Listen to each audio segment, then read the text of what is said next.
right. I mean, the charter was the current charter was put in place in '75 based on some belief of some problems with the old charter. So it was sort of a reformed charter. You know, it was 1975, and the city is completely different than it was in 1975. Our master plan is completely outdated, and the neighborhood plan that you've talked about during your campaign is extremely important too. Because we have to look at, you know, our community and see how it's growing, how it's changing, and make sure that our as you said, our ordinances, our charter. I mean, we may need to take a look at our charter and see if there's some things that maybe are holding are tying our hands up, that we can, you know, as we start having a dialogue with the people, convince them, or they convince us, that needs to be changed. And this is certainly a different time in this country than when Nixon and Ford and Carter were presidents. Sure. And when we talk about the decade that Councilman Ann and Nick, you and I were born in, yeah, the 1970s, we've lived a whole lifetime, yeah, exactly, between then and now here in 2009, and Flint has to make this change. I mean, now's the time for this change to take place. We don't want to do business and have ordinances in place for how people need to do business in this community the same way they were when President Carter was dealing with the energy crisis in the 70s. That's just, it's such a different time, and there's so many new possibilities that technology offers us on how to track business activities and make sure that the public welfare and safety is still protected, and that we're fully aware in the clerk's office and the other divisions what business activities are taking place in the community. But we need to have an orientation towards growth and change, and not holding on to these old ideas that you need one license to sell new tires and a different permit to sell a used tire, and then next it's going to be some other new technology and you'll need a new permit to sell that kind of tire too.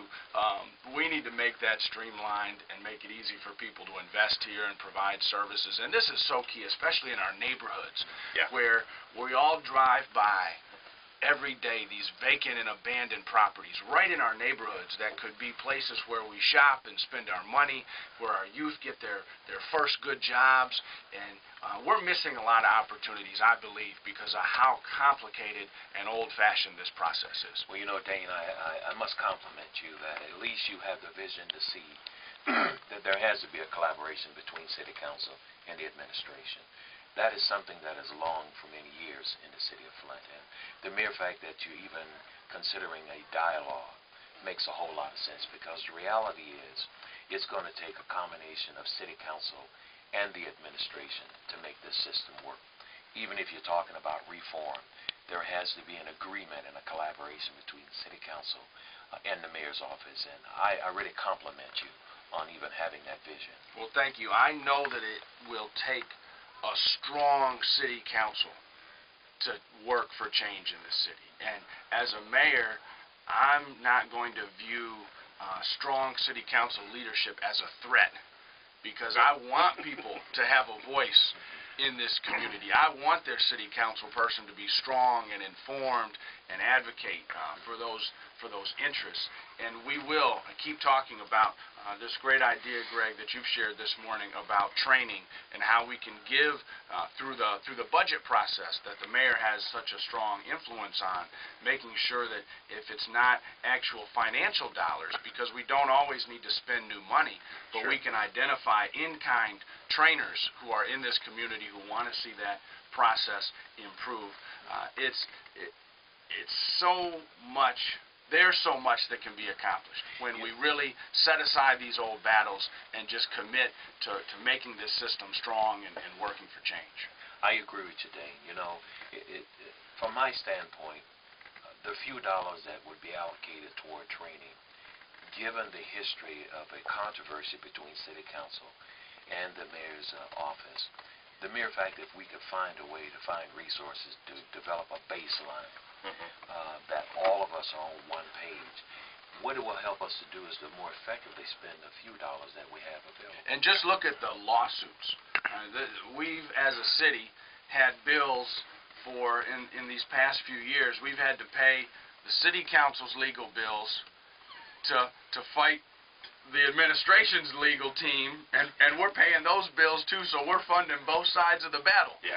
And that doesn't make any sense for anybody. We need to define our roles, know what we each bring to the table, and not be afraid for each other to be strong. Yeah, Exactly. I agree, Dane. That's what I say about the thousands of dollars that have been spent in legal costs. Yeah. If those dollars could have been spent in training, Yep. we could have avoided, I think, some problems. $5,000 or $8,000 or some small number for that Whatever. training package Yes. instead of the hundreds of thousands Yes. that have been Unfortunately, which is spent. about 2 to 3%. Yeah, Which yeah. numbers you're talking about. Yeah, I'd much rather see us have a dialogue, or a council leadership and the mayor or mayor administration. So even if we have to sit and yell at each other for 20 minutes, as opposed to going to court over anything, and say we disagree and we work on the next issue together. That's what it's all about. And as Mr. Easton said, it's key. Training is key, because there's no you can be a political science, a PhD. If you've never been in government, you don't know the ins and outs of it. And it's important. There's people that do in this community, and why not put those people to work in our community, training people. And there's nothing wrong with. Training's a good thing. Training doesn't mean you're weak. If you don't accept training, then that's what makes you weak. I agree. When you talk about a $200 to $300 million budget, even if we spent $10,000,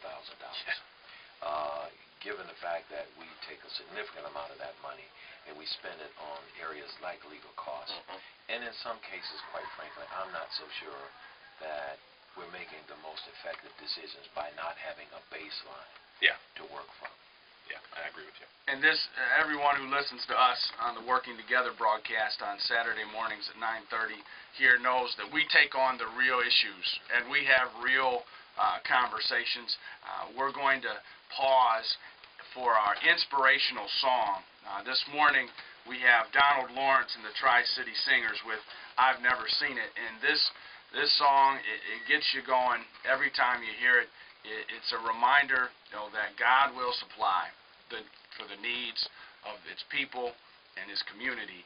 And we all know that we count Flint as part of God's community, and that He will supply our needs. It may not always be in the ways that we pray for, but there's change working in this community, and that ultimately we go about our day-to-day lives, but God already has this laid out.